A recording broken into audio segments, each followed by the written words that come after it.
Thank you, Olga. Anna, so great to see you as always. Thank you. And hello to everyone. A little introduction from my side. I am a senior customer success manager at AppFollow. I'm part of the CX department. And Anna here is the global engagement marketing manager at Gameloft. And as Olga mentioned earlier, today's topic is how to build a flawless customer experience team. We have here today not only a veteran in the gaming in the mobile gaming industry, but Anna herself is a veteran at Gameloft. Anna, you have been, I think, at Gameloft for almost 15 years? At least 15 years, about 16 years of experience inside Gameloft. So yeah, there are a lot of years and a lot of challenges and beautiful adventures within Gameloft. I can admit that. I can only imagine. All right, so a little bit more about the importance of the topic that we have chosen for you today. We know that we can't do CX alone, and we need to build a task force around it. It's definitely a fundamental part of executing on your CX strategy. The building the frontline teams, right? So the teams that will be in charge of communicating with the users directly, managing their needs and expectations, and also advocating for them internally should be a place to start from. But also what I would like our guests to keep in mind as well is that while you're building your CX teams, your frontline teams, you should remember that delivering CX excellence is not just the responsibility of the CX department. When it comes to CX, it's all hands on deck, meaning that all the teams have an impact on users' experience. So cross-communication, collaboration, and alignment between departments is key to making sure that users have this positive experience with your applications and with your company as a whole. So without further ado, I would like to just jump straight into the conversation. So Anna, as a first question to you, as you're a global engagement marketing manager at Gameloft, your company gets a lot of millions of daily active users across a large portfolio of games. How do you provide excellent customer experience for these users? Yeah, it's a tough question, but I can tell you that you need to have a lot of patience. You need to have a lot of care for your customers, and you need to be present. This is the most important part of our job and of our daily activity, to be present in our users' life, just to daily interact with them, to hear their voice, to hear their calls and their concerns, and to be there not only to engage with them, but to also act with efficiency and to deliver them the proper solutions they need. So first of all, you need to be there for your customers and to make the impossible to deliver the right experiences for them. And I think that's especially important in the games industry. I think gamers are peculiar category of consumers. I would say they're very engaged with the brands, the companies. Very vocal, yeah. Very vocal. They have really high expectations, and they also they expect developers to answer their requests. And so on. So I can only imagine it's quite tough. It's quite a challenge because as much you would want to make it happen, you cannot please everyone, unfortunately. But this is our main role, to come into action, like hearing their voices, listening to their struggles, and make sure that all this community feedback and their voice are actually heard internally by our dedicated teams. Because, as you already mentioned, it's not only one team job. It's a cross collaboration between all these teams involved in customer experience and delivering to them the right solutions. So our main job is not only to provide answers or to provide or to engage with them on a daily basis, but to also act as an expert of our communities and to make sure that this community feeling and community feedback is send it further internally to our teams, so they can actually build their game strategy according or based on this particular game community feedback. Yeah, absolutely. And I wanted to elaborate a little bit on one thing that you said, which is being present and being there for the users. And I guess that involves being where the users are, meaning communicating across channels and adopting this omni-channel strategy. So I do want to ask you, how do you work with different user communication channels at Gameloft? As our main job requires, we are the experts in driving conversations across all our social channels and wherever our community of players are present. We also need to be present over there to engage with them, to keep the conversation coming, to amplify the community noise, and to keep them engaged and interested in our game applications. Right now, we are present on our owned dedicated channels such as Facebook, Twitter, Instagram, YouTube, LinkedIn. Also delivering engagement and experiences within our Discord servers. But also providing support and interacting with players on stores platforms such as Apple Store, Google Play Store, and Microsoft Store.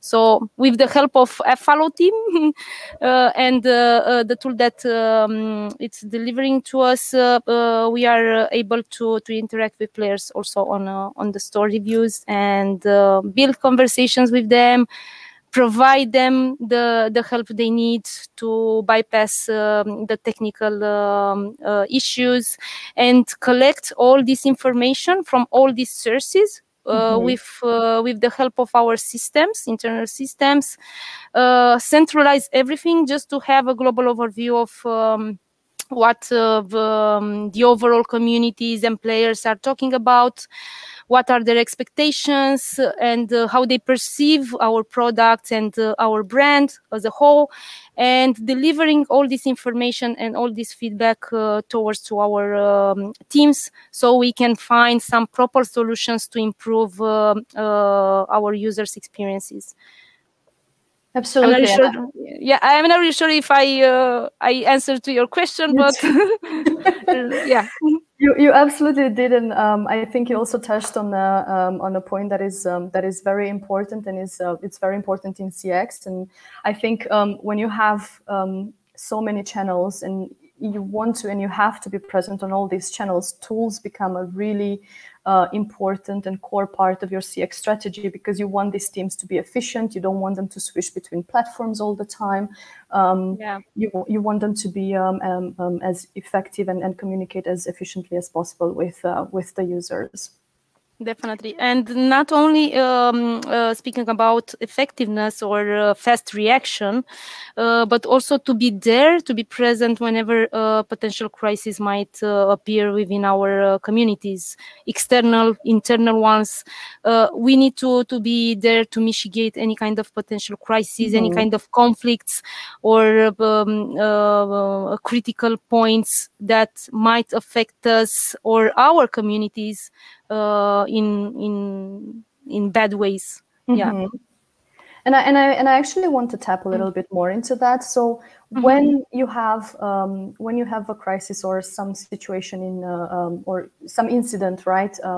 As we call it in support, when there's some incident in your applications, how do you collaborate with the other departments to fix these issues for users?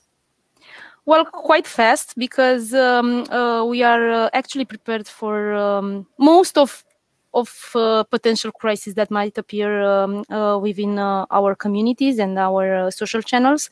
First thing first,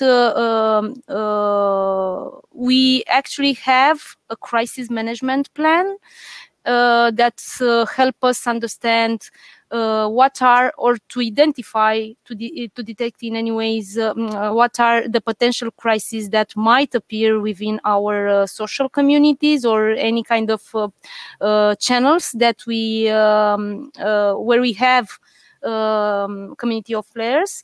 So first thing first, we have this plan that help us detect any kind of crisis, and then how we can actually work to solve them. And for this particular thing, we have standard workflows on what would be the best solution to deliver, how fast we need to deliver solutions, and where to reach out to receive those solutions or any kind of insights that might help us react fast and solve this problem. And speaking about that, we have a crisis management team. So all our game projects has this crisis management plan, and whenever we are releasing or preparing to release a game product, all the involved parties are setting up at the table and discuss this crisis management plan, craft it together, aligning with all our teams involved in this process, setting up the crisis management team, the first point of contacts, that the specialists that might help us react fast or delivering some solutions and some answers to us, just to make sure that everything will be solved on our side. So for the moment, we are quite prepared for this, to meet potential crises. It definitely sounds like it. Sounds like you have it all figured out. And I do want to talk a little bit more about the team organization. You mentioned there are teams like crisis management teams. But what about your department, the engagement marketing department?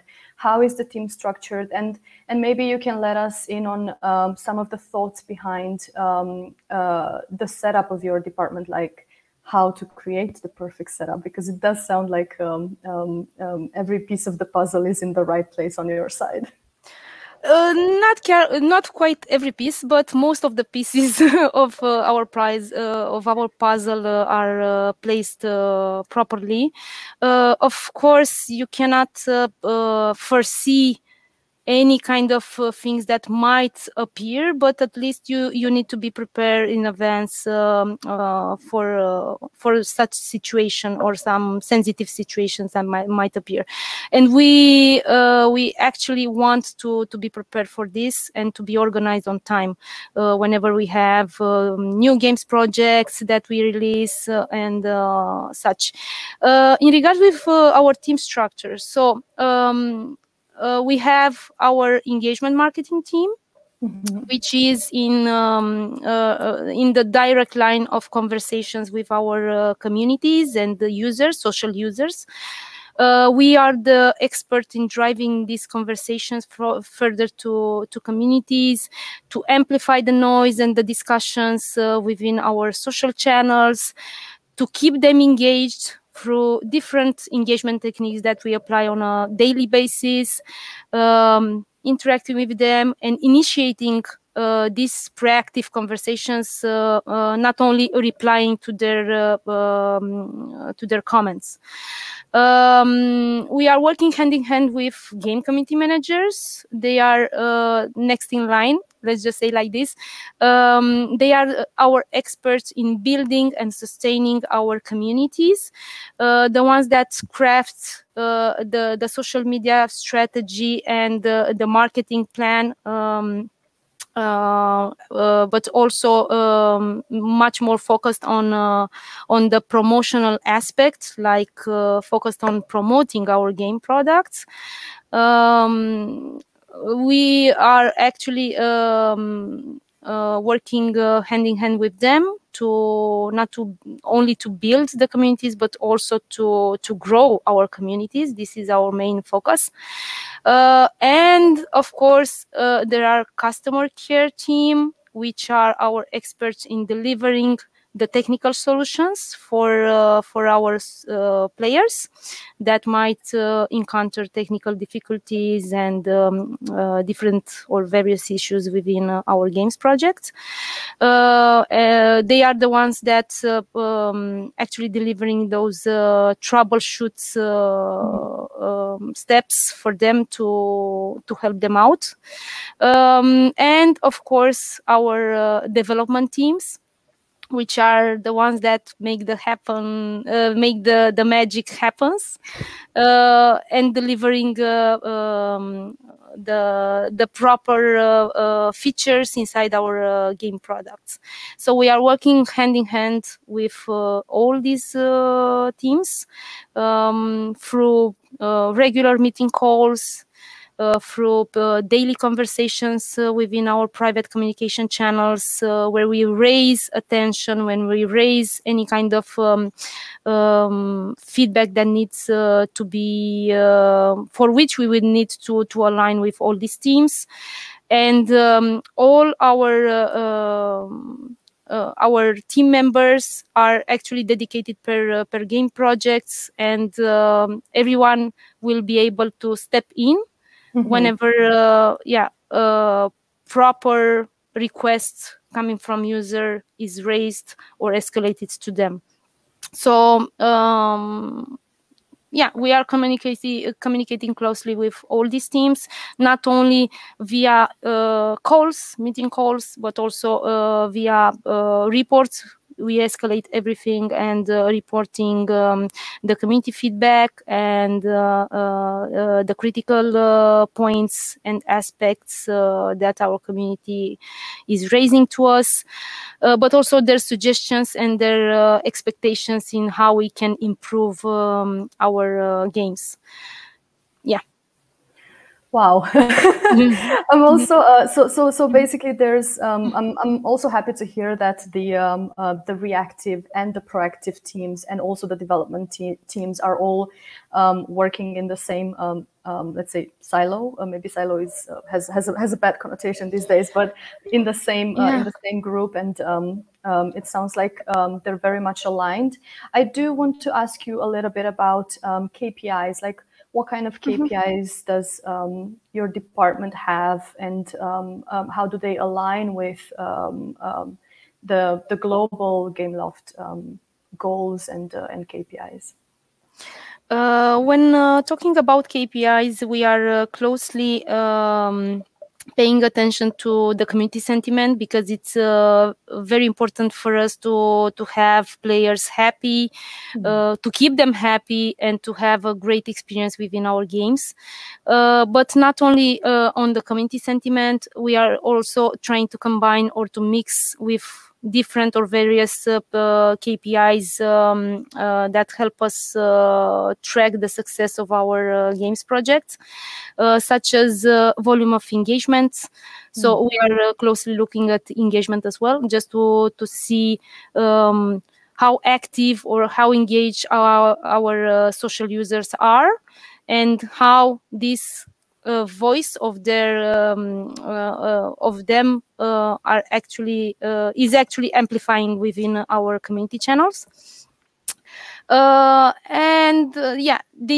basically the most important KPIs that we are tracking are the engagement, customer satisfaction, the sentiment, and volume of conversations that help us understand that players are continuously engaging with them with us on our channels, and they stay close to us.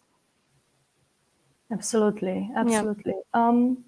I think there's one last question that I have for you, Ana, today, and I think we are quite on time, if I'm not mistaken. To all to all the participants that are listening to us today, and to the companies that are just starting working with CX, what would you suggest them? What do you think are the critical roles and responsibilities they should be looking to build as part of their CX strategy?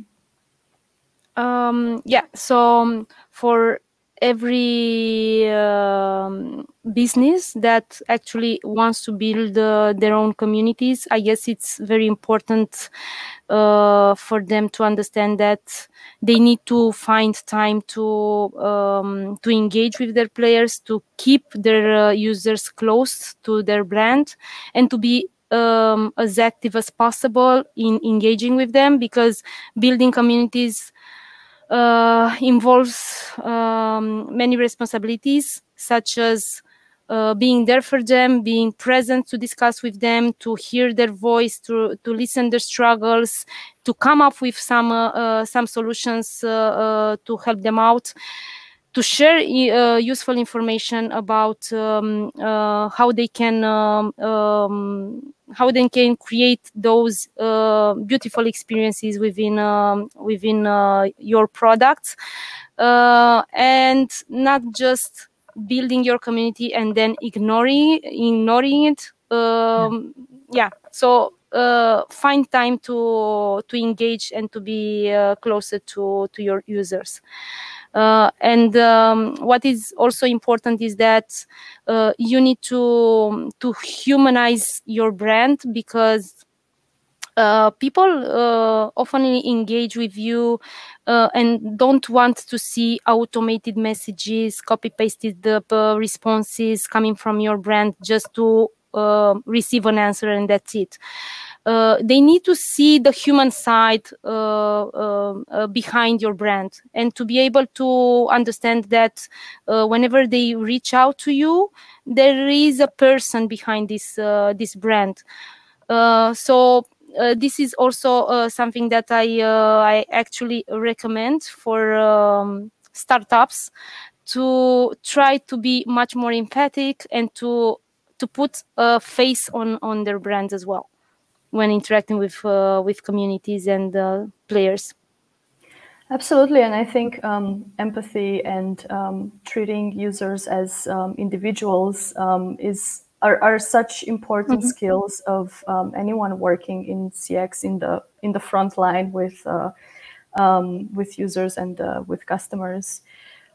Great. Ana, thank you so much for your time and for all the tips. It was great picking your brain. Thank you as well. It was nice to be here. Absolutely. Yeah. Great having you. I think I want to turn to Olga. There are a few questions that we had left in our registration form. Okay. So the first one would be tips for proactive management of escalated customers to prevent churn. Proactive management, proactive moderation. To escalate customer queries to prevent them to churn. Well, actually, everything that we see inside our communities, for example, in terms of feature requests that they would like to see them implemented inside our games, we have this process to get back to our teams and to discuss any feasibility in terms of how we can implement it inside our games. This is something that help us understand what is feasible or not to integrate inside the games and the product, and then to come back with a proper response or a confirmation to our users.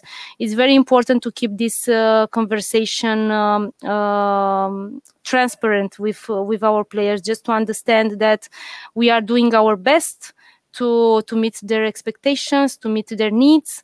Sometimes it happens, we can do it. Sometimes, unfortunately, cannot be done, technically speaking. But always we are trying to come up with the main reasons behind it and to be as transparent as possible. Yeah. So hopefully I had the answer. Yeah, it totally did. And then the second one was to how to identify and react usefully to user feedback to improve product and service. I think you had answered this before, but if you can maybe summarize just in a few words. Yeah, so we have our engagement marketing teams, which are daily interacting with players, monitoring our social communities, store reviews. So we are trying to be present on a daily basis to not only monitor, but to also gather the information, collect all this data. And make sure that for any kind of crisis we detect them and try to react fast on them. Yeah, that's kind of it. Yes. Yeah, we are there for our customers. Yeah. That is, I hope that there is someone in the audience who's picking this up and they're gonna implement this even more. I know that everyone is, prioritizing customers, but it's never bad to be reminded about this again. Yeah, unfortunately, not everyone prioritize community interactions and engaging with their communities. This is a thing or a pain point that I actually noticed within other companies or within other businesses. No name, of course, but this is an important aspect because users are coming back to us, to our social pages, to our community channels, not only to express their feelings or to express their happiness, their dissatisfaction. They also want to interact with the brand, and not all the companies or businesses understand this community need or user need. And I think this is room for improvement as well for engaging and interacting with your own communities. Super. Thank you so much, Dana, Anna. I really enjoyed this talk. I hope that, guys, you enjoyed it too. Thank you. Thank you so much. I enjoyed it, of course, and have a great evening. Thank you. You too. Likewise. Bye.